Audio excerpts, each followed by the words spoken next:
Welcome to the BECU Member Summit and the first session in our business track.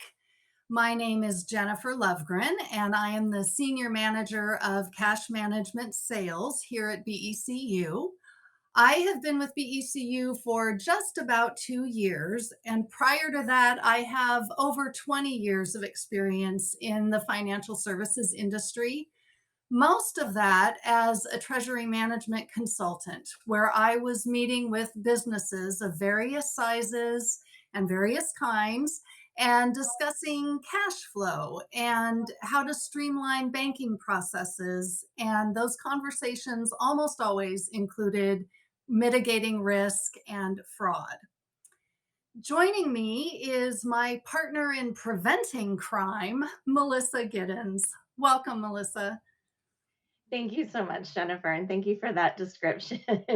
I'm thrilled to be here. I've been with BECU for just a little more than a year now, but I've been in the industry for close to 30 years. In my current role, I'm a senior product strategy manager focused on improving our members' experience when navigating a fraud event. Most of my career was spent in a similar role to Jennifer, where I worked with businesses on designing an optimal cash management approach based on their unique needs.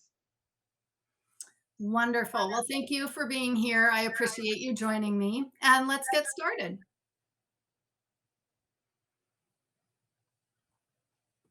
So, our focus for this session is to share some information about business fraud.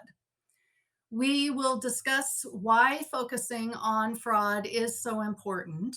We will share what we're seeing in the industry and include some statistics that illustrate really how pervasive fraud is for the business segment. We will then talk through some things that you can do to help protect your business from becoming a victim of fraud. And we have included some fraud resources at the end of the presentation. And while we won't focus on these specifically, please know they're there and be sure to check them out later on. Let's begin with a brief discussion of why a focus on fraud is really so important.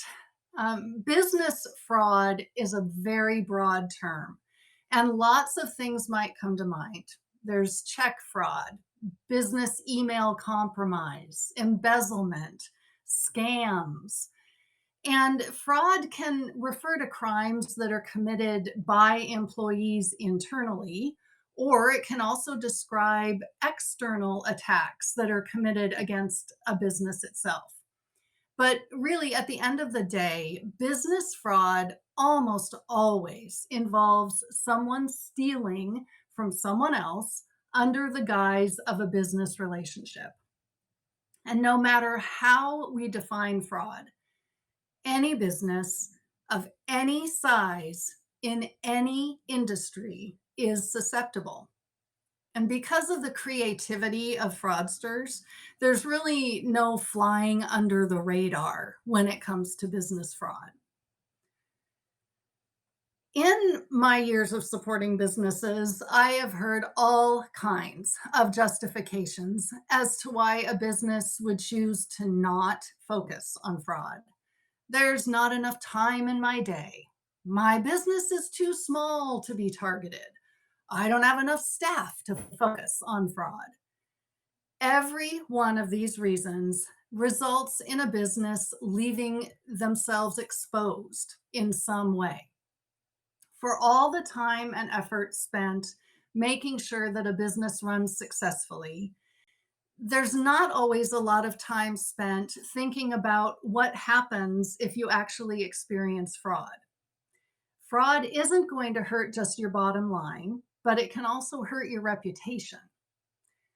We know that there is usually something more important for a business to focus on than fraud. And the fraudsters know this as well. For example, they count on the human error and the lack of attention that happens in a business with only one or very few employees wearing many hats. So, no matter the size of your business, the length of the time your employees have been with you, or your responsibilities. We really strongly urge you to keep fraud top of mind in your business. And as I already mentioned, no business is immune. And I'm sorry to tell you, but to a fraudster, your business is not special. You are just another target. Now, imagine you just learned that your business experienced fraud. What would you do? How do you think you'd feel? Does your staff know what their responsibilities are and what to do if fraud happens? Do you have business contingency plans that include backups in case of fraud? If you have answers to these questions, fantastic. But if not, focusing on this when you're in the midst of fraud is probably not the best time to devise your plan of action. Remember how I mentioned that to a fraudster, you're just a target? Well, to BECU, as your financial institution, you are so much more than that. So, to help you in fraud situations, BECU has a dedicated phone line and resources available to help. I'm also pleased to share that to help you prepare for potential fraud attempts, we have a new online fraud and security center that you can access 24/7 to find information and best practices around fraud. I actually could talk all day about why focusing on fraud is important, but I think that the statistics make a really compelling case also. So, Melissa, as someone who spends your time fully focused on fraud and how it impacts our members, will you please walk us through what's happening in the fraud landscape currently? Absolutely, I'd love to. So every year there is an annual fraud survey that polls businesses across a multitude of industries of varying asset sizes and in different parts of the United States.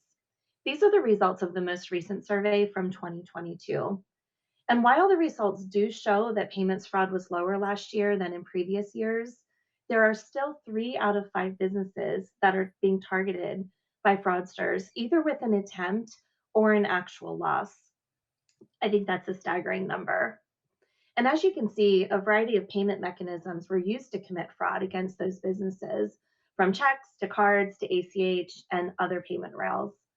One of the biggest risks over the past decade or so has been with business email compromise, where fraudsters dupe businesses into either changing payment instructions to pay the fraudster for future disbursements or to prompt a payment to be made. And it's often with a sense of urgency or secrecy.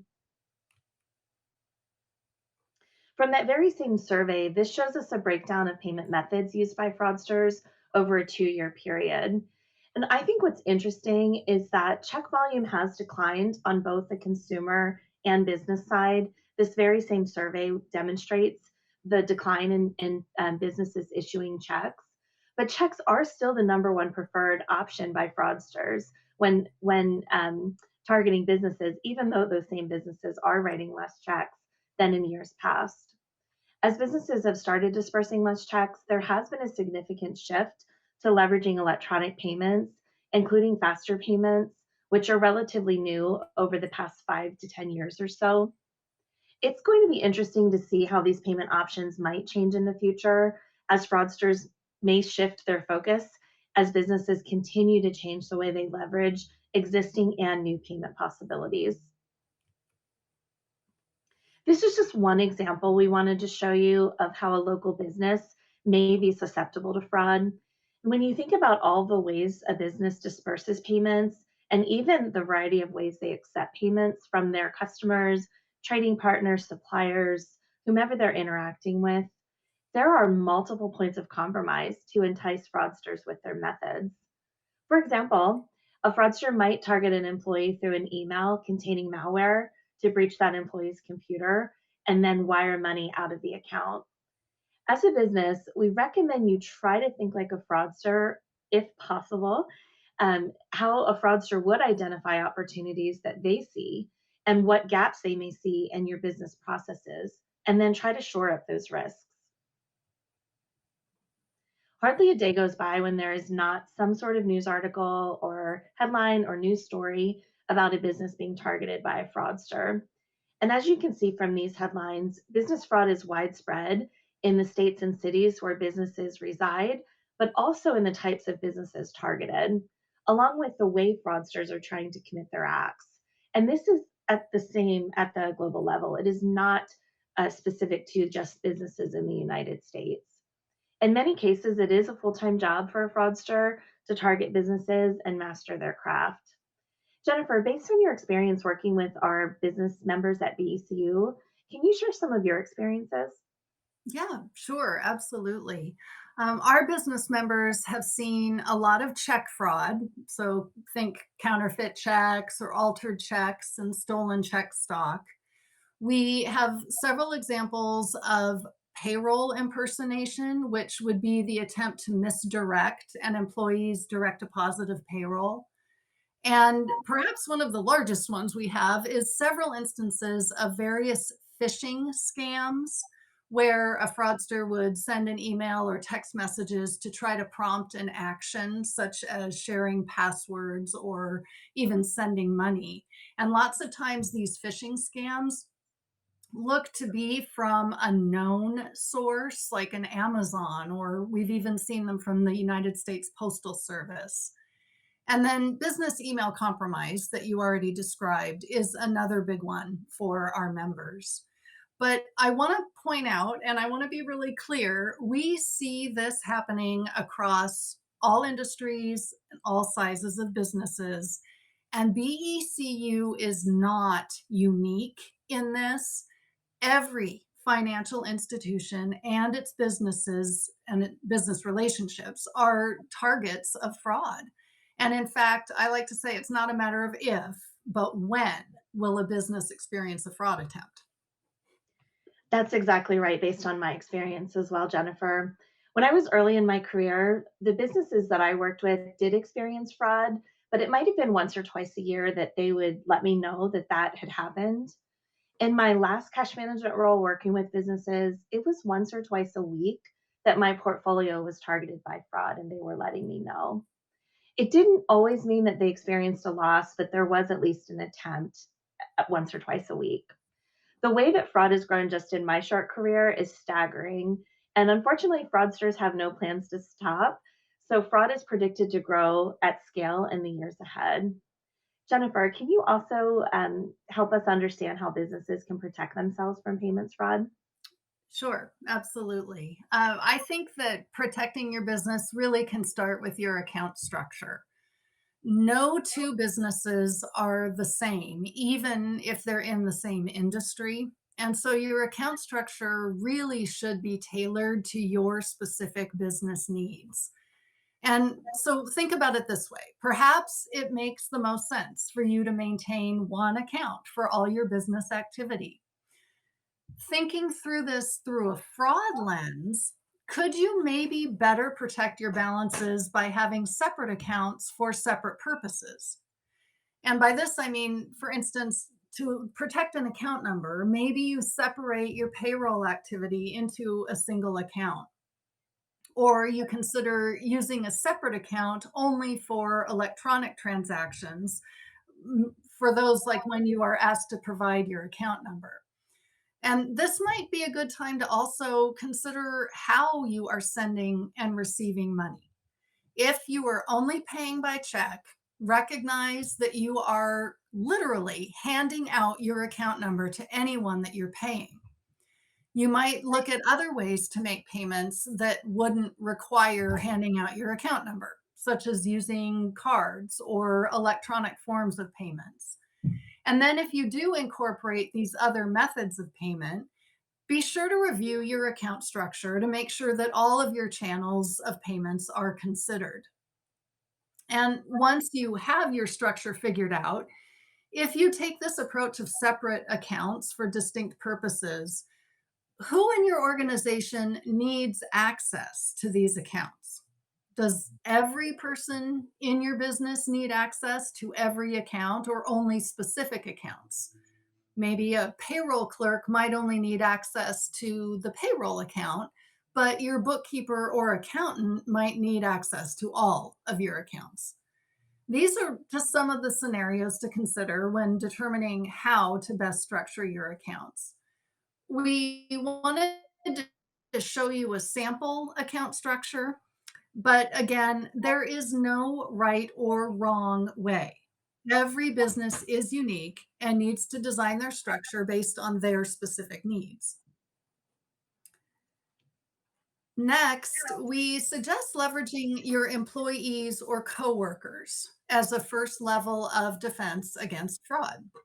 There are several tips listed here, but the single most effective and most important tool that you have in your fraud arsenal is education. Educate yourself and educate your employees. Discuss what is happening in fraud with your employees so that they are aware. If fraud is highlighted in the news, bring that in as an example and talk about it with your team so that they remain mindful. And don't just make this a one and done conversation, but regularly check in with your employees on this topic and make it everybody's responsibility to protect the business from fraud. It's also really important to create a culture where it's okay to question. And lots of times this really has to come from the top down. So, for instance, if an employee receives an email that's supposedly from the owner requesting an urgent wire, be sure that they understand it's a best practice to stop and to question this request, regardless of who they think sent it and how urgent it sounds. Make it the expectation that your employees will question as often as they need to, and then be sure that you respond positively to this questioning. You know, the saying goes, it's better to be safe than sorry. Well, isn't it better to be interrupted or to have to answer an extra phone call when you're on vacation than to lose money? So reward your team too if they notice suspicious activity, and then encourage them to speak with each other about what they're seeing and experiencing. Fraudsters often target multiple people in the same organization, and an alert from one person could actually prevent other people from being deceived. Whenever possible, it is a best practice to maintain the separation of duties within your business, but especially when it comes to money movement activities. And I also want to address protecting your business from internal employee fraud. And unfortunately, this is still something that businesses do experience. There are several ways to help deter your employees from committing any kind of internal fraud, including surprise spot audits of an employee's work or requiring that they take mandatory vacation time. It's also good to know your employees and pay attention to your staff and notice significant changes in employee behavior. Is somebody all of a sudden living outside their means, or beyond their means and driving the newest sports car or taking some great big vacation? Or has an employee all of a sudden developed a sudden and unrealistic close relationship with a vendor or a customer? Just noticing these things, as they can be red flags of something fraudulent happening. Overall, I still say it goes back to teaching. Educating yourself, educating your team can really go so far in protecting your business from fraud. Also, maintaining a focus on your internal processes and your technology is important. It's not just your money that you need to protect, as I said before. It can be intellectual property. It could be your customers' information or your vendors' information or your employees' information. It can be your data. And ultimately, it is your reputation. We hear about cybersecurity a lot, and this can seem kind of like a vague term, but cybersecurity really is the practice of defending your computers, your servers, your mobile devices, electronic systems, networks, and just your data from malicious attacks.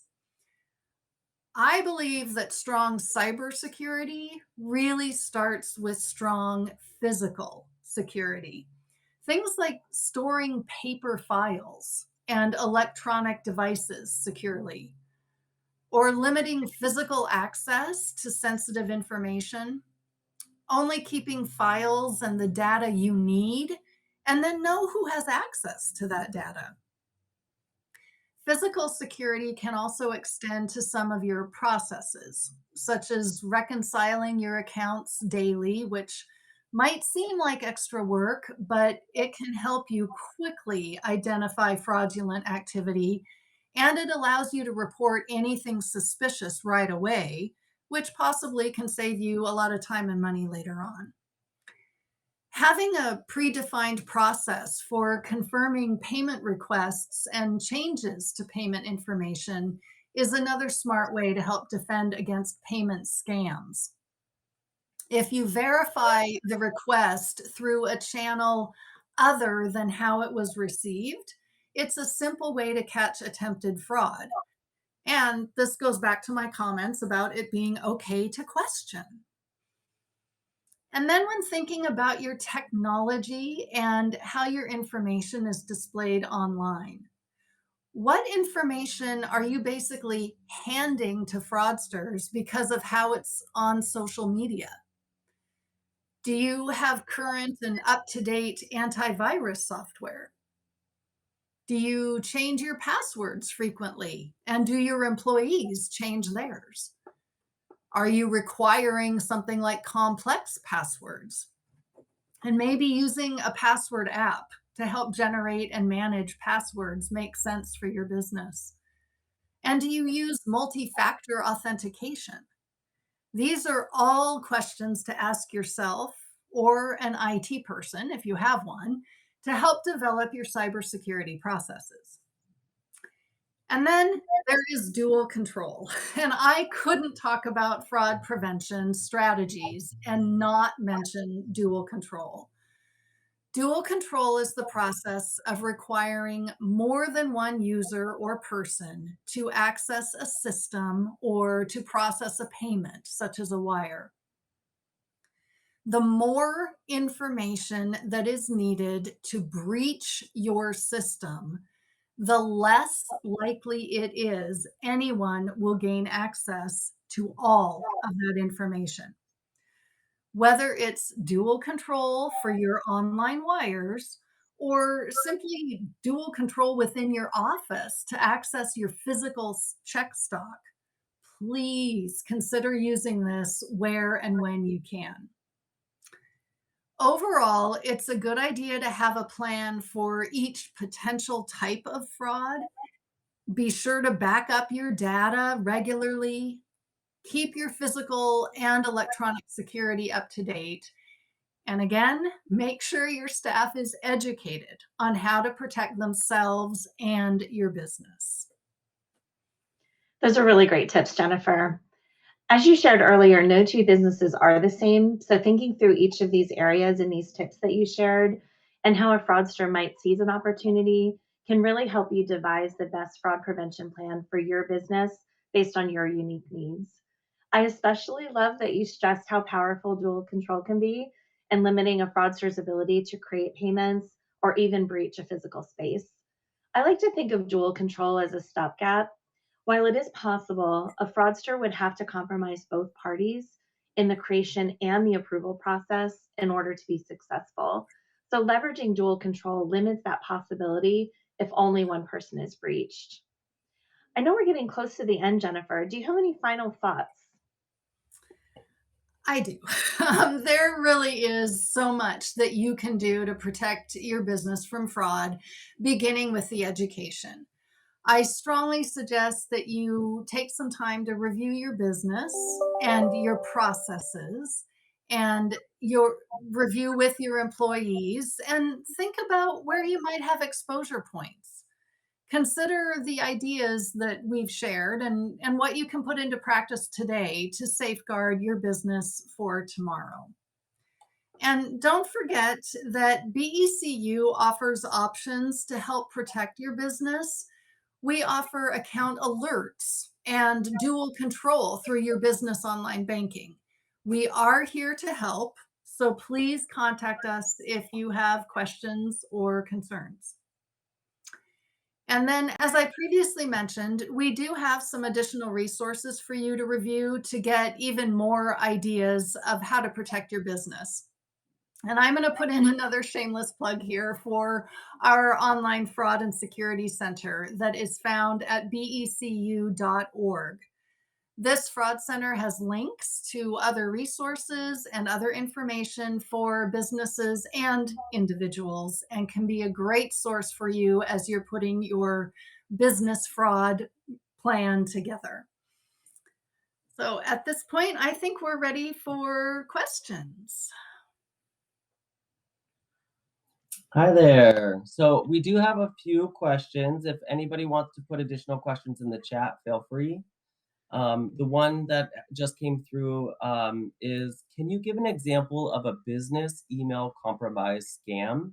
We see a lot out there, and what examples do you have of that? Sure. Well, I can start out, and Melissa, feel free to interject because I know you've got a lot of them in your history too. So, an example would be these are going to happen a lot of times when the fraudsters have somehow watched the information that is going through the business. They look at how an individual might write or craft their emails. And then at some random point, they are going to interject their own email in there and make you think that it's coming from the owner or the manager, whoever it is that they are emulating. And these requests can range from, as we mentioned, oh gosh, I need that. We've got this new big business deal happening. Please, send this wire here urgently and don't tell anyone else because this could be a really, it's sensitive situation. And then if that employee doesn't question that and just moves through with that request, the organization could be out their money. Melissa, do you have any that you'd want to share as well?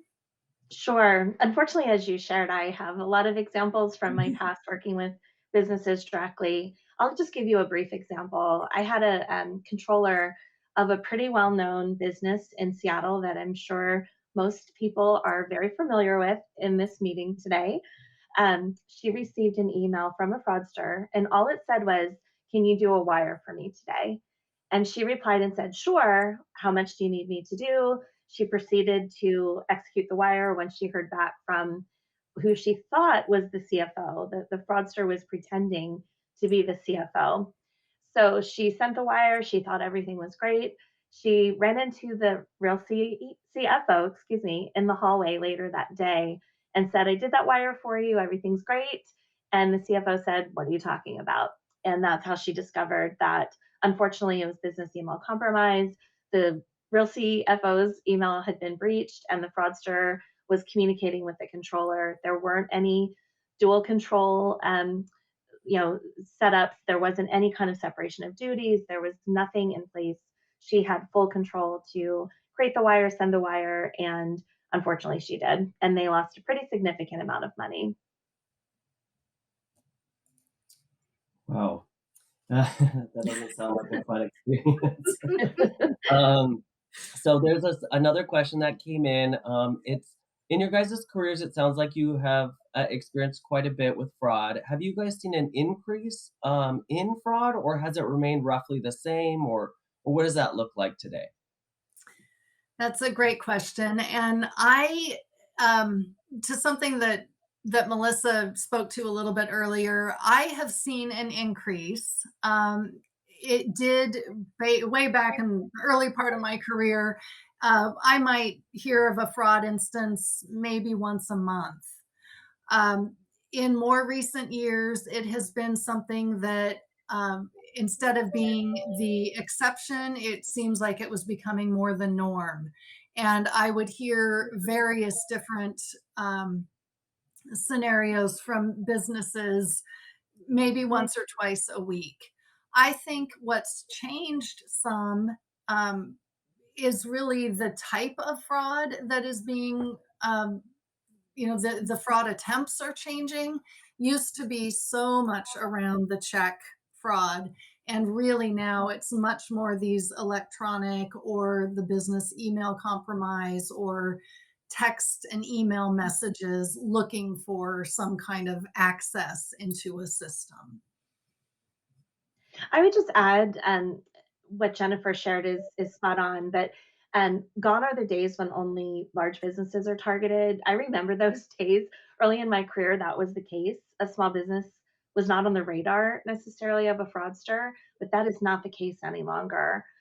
Some of those objections that Jennifer shared earlier, I've also heard from my business relationships, and small businesses unfortunately sometimes think that they aren't going to be on the radar, they're not going to be targeted. And unfortunately, if a fraudster can find a way in and commit fraud, they're going to try no matter what size your business is. So with fraud on the rise, actually, here's a good question. Are there fraud insurance policies available for businesses to purchase? There are. What I would recommend is that you speak with your insurance broker or insurance provider to discuss the policy that would be best for your individual situation. And if I may add as well, you may also, in addition to your insurance agents, you may also want to talk to a forensic accountant. They may not offer the policy directly, but they could make recommendations for you of what you should include in the policy, what type of parameters and limits, and those types of things. So, a forensic accountant can be a really valuable partner in your business. Melissa, do you want to explain what a forensic accountant is in case somebody isn't familiar with that? Yes, and I can't profess to know the full scope of their job, but I do know that a lot of them are certified fraud examiners, and they will go into a situation when a business experienced fraud and research what happened. Sometimes, if there's a lawsuit, they will also testify in court. So they're really focused on the accounting side. They're experts in accounting, obviously, but typically they're also certified fraud examiners, and they're trying to uncover what happened, how to prevent it from happening again. So it's typically beyond just the payment side and the banking side. It's what happens with internal fraud that Jennifer talked about earlier, or inventory fraud, or something like that. Great. So here's a good question that kind of goes along with that. Where would a business find support in investigating recent fraud at their business? Melissa, do you want to finish on that one since it was Sure. kind of what we were talking about? Yeah. I definitely think a place to start would be a forensic accountant if that's within your means. Certainly, we want you to reach out to us if it's something that you experience with your BECU accounts, your payments, or your bank accounts directly. We want to make sure that our fraud team talks to you and helps you through that, and all of our great individuals in the contact center and our NFCs. But if you're looking for something more like internal fraud, or again, inventory fraud, those types of things, I think a forensic accountant is going to be your best bet. Yeah, that's some really good advice. The last question that I'm showing here is, how can I help change the tone if our policies are and processes are lax at our business in order to help with fraud? I would say that one of the best things you can do is take some of this information from tonight back to your business and share it. I think that even sharing the link to this next week might be a good way to just spread the word.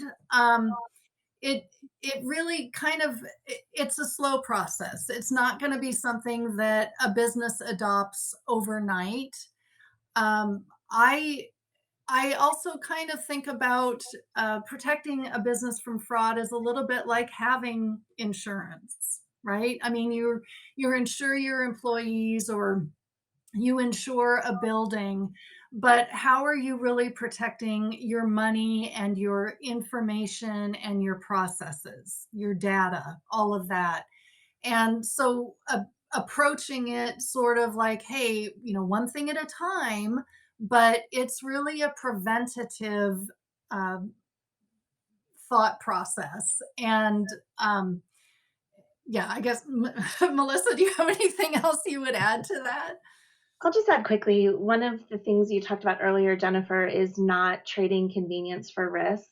Mhm. And as you said, it is unfortunately sometimes a long period of time or an uphill battle to change the tone at the top.